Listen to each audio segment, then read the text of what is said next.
रामकृष्ण हरी मैत्रिणींनो, स्वागत आहे आपल्या सर्वांचे। तर आजच्या व्हिडिओत आपण बघणार आहेत खूप सुंदर अशी बॅकनेक डिझाइन। तर बघा, आता सध्या प्रत्येक साडीमध्ये बघा काठ पदरची जी साडी येते त्यामध्ये फक्त स्लीवसाठी काठ आलेला असतो आणि तसंच माझ्याकडे हे ब्लाउज आलेलं आहे कस्टमरचं, पण त्यांना अशी डिझाइन बनवायची आहे जी मी तुम्हाला पोस्टरमध्ये इथं दाखवलेली आहे। तर त्यासाठी मी पूर्ण ब्लाउजची कटिंग करून घेतली आणि बाहीसाठी जो असतो ना काठ, तो वाला कापड मी पूर्णपणे साईडलाच काढलेला आहे। इथं बघा, पॅटर्नचा आपण ब्लाउज बनवतोय ना पॅचवर्क, तर त्यासाठी आपल्याला गळा रुंदी, गळा उंचीला, तसंच पॅटर्नसाठी मी खाली 2.5 इंच जास्तचं घेतलेलं आहे। खालची गळ्याची रुंदी मी 3.5 घेतलेली आहे ब्रॉडनेससाठी, कारण आपण यामध्ये पॅटर्न ॲड करतोय, म्हणजे पॅटर्न आपण बनवून लावणार आहेत।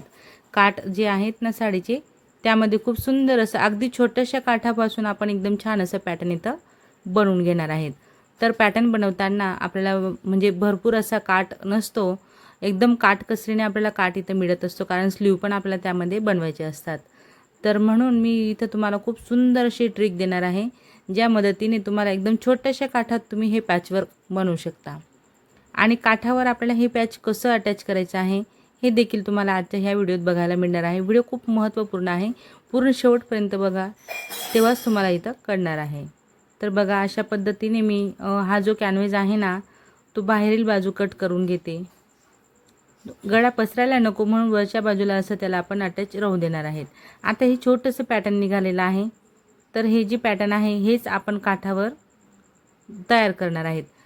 आता हे जे पॅटर्न निघालेलं आहे ते आपण आहे तसंच बघा, वरचा जो पार्ट आहे ना गळ्याचा, तो आहे तसा मार्क केला, 1 इंच पुढे असं आपण वाढवलेला आहे। तसंच खाली देखील मार्जिनला मी 1 इंच असं वाढवून घेते।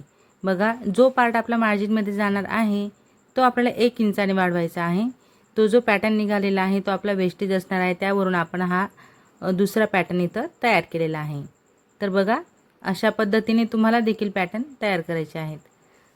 तर आता इथं काय करायचं आहे, आपल्याला काठ जो आहे तो घ्यायचा आहे आणि तो काठ आपण इथं कटिंग करणार। त्याआधी आपण आपला हा जो बॅकनेक आहे, म्हणजेच मोठा पान आकारचा जो आपण गळा कट केलेला आहे ना, तो इथं अस्तरवर चिपकून घ्यायचा आहे। इस्त्रीच्या मदतीने चिपकून जातो आणि बाहेरील बाजूला बघा मी टिप टाकलेली आहे, तुम्हाला दिसत असेल।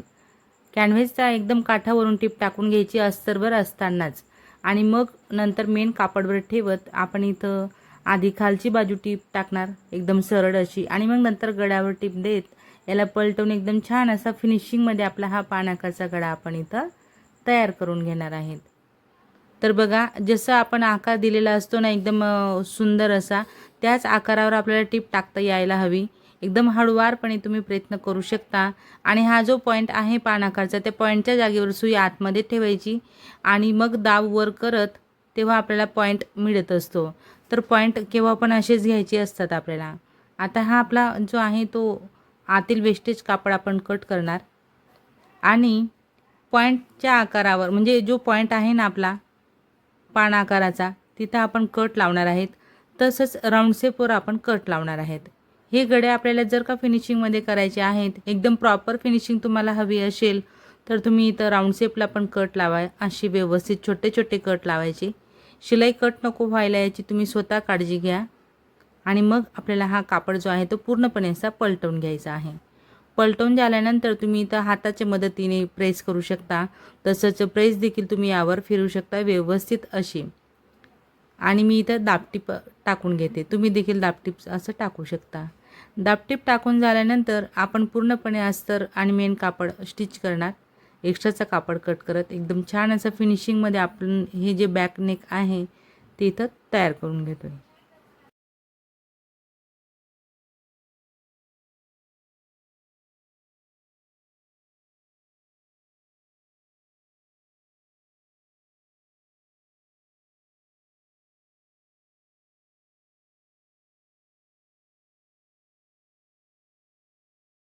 तुम्ही बघू शकता किती फिनिशिंगमध्ये मी हा मस्त मोठा असा पानगळा तयार करून घेतलेला आहे। त्यानंतर आता हा बाहीसाठी जो कापड निघाला ना, त्याचा मी काठ बाजूला करते, कारण बघा बाही देखील 3/4 म्हणजे आपले एल्बोपर्यंत स्लीव आहे, तर एवढा आपल्याला कापड बाहीसाठी कमी पडणार आहे। तर मी ह्या बाहीच्या कापडला काठ जॉईन करणार आणि मग तेव्हा बाही शिवायला घेणार आहे। ठीक आहे, म्हणजे स्टिचिंग आपण तशी करूया। आता हे पॅटर्न आपल्याला असं बसवायचं आहे, तर मग याला बघा एक काठ थोडा मोठा लागेल आणि एक काठ छोटा लागेल. ज्या पद्धतीने मी काठ अटॅच करणार आहे ना, तुम्हाला जसं मी पॅटर्न दाखवलं मोबाईलमध्ये सेम त्याच पद्धतीने आपण गळा इथं बनवून घेतोय पॅचवर्कचा. तर बघा मी पॅटर्न असं फोल्ड करून एक मोठा काठ कट केला आणि आता एक बाजूने आपलं हे पॅटर्न छोटं असं फोल्ड झालेलं आहे, तर एक असा छोटा काठ कट केलेला आहे. तर आता आपण हा जो उरलेला काठ आहे तो बाहीसाठी वापरमध्ये घेणार आणि हा छोटावाला काठ आपण ह्या बाजूने असा घेऊ आणि इथं इस्त्रीच्या मदतीने आपण त्याला चिपकून घेतोय. बघा मी काठ वरूनच चिपकून तुम्हाला दाखवते. कॅनव्हसची चमकणारी बाजू आता वरच्या दिशेला आहे आणि मग त्यावरून आपण कापड ठेवलेला आहे. चमकणाऱ्या बाजूवर आपण कापड ठेवायचा आणि मग तेव्हा आपल्याला वरून प्रेस करायची असते. नेहमी मी तुम्हाला कॅनव्हस वरच्या बाजूने दिसत असतं आणि कापड खाली असतो, पण आता इथं काठ कसा फोल्ड करायचा आणि कसं आपल्याला तिथं प्रेस करून चिपकवायचं आहे हे तुम्हाला दाखवायचं खूप महत्त्वाचं पार्ट आहे. इथं मी इस्त्रीच्या मदतीने इथं सहल पाडून घेतलेला आहे.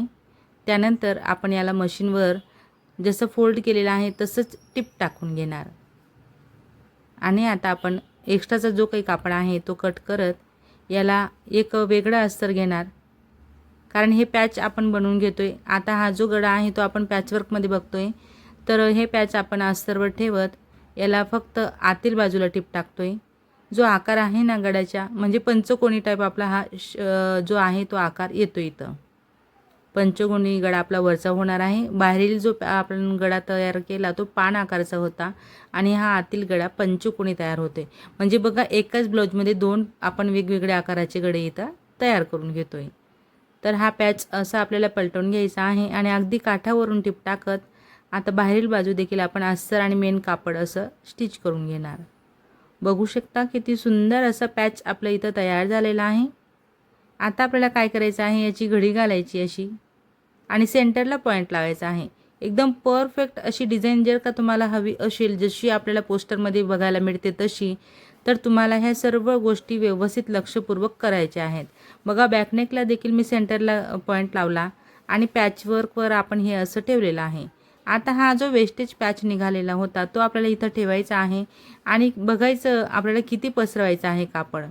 बघा 1/2 इंच कापड आपला फोल्ड झालेला आहे, म्हणून 1/2 इंच त्यामध्ये गॅप ठेवत आपण इथं पिना लावून सेट करणार आहेत. बघा हे पॅटर्न ठेवत आपण पूर्णपणे असं पॅच व्यवस्थित पिनांच्या मदतीने सेट करून घेतला आणि तिथं मी टिप टाकून घेतलेली आहे. त्यानंतर आता आपण वर इथं दोरी लावून घेतली. दोरी लावून झाल्यानंतर आपण लेस लावून घेणार आहेत. लेस तुम्हाला आवडत असेल तर लावा, मला कस्टमरने सांगितली म्हणून मी लावते. तसंच त्या डिझाईनमध्ये देखील लेस लावलेले आहे, म्हणून आपण देखील इथं लेस लावून घेतोय. लेस पण कलर कॉम्बिनेशनमध्ये घ्यायची मॅचिंग करत. तर मग खूप सुंदर असं हे पॅचवर्क जे आहे ना ते मी तुम्हाला इथं दाखवलेलं आहे. आजचा हा जो काही व्हिडिओ आहे तो तुम्ही माझा पूर्ण शेवटपर्यंत बघितला, त्याबद्दल तुमची सर्वांची खूप खूप धन्यवाद. व्हिडिओ आवडला असेल, डिझाईन चांगली वाटली असेल तर मात्र व्हिडिओला नक्कीच लाईक करा, शेअर करा, कमेंट करा. चॅनलवर नवीन असणार, पहिल्यांदाच बघत असणार तर चॅनलला मात्र नक्की सबस्क्राईब करा. सोबत बेल आयकॉन क्लिक करून ऑलवर सेट करा रोजचे असे छान छान व नवनवीन व्हिडिओ पाहण्यासाठी. चला तर मग भेटूया आपण पुढच्या एक छान अशा व्हिडिओत आणि नवीन डिझाईनसोबत. धन्यवाद.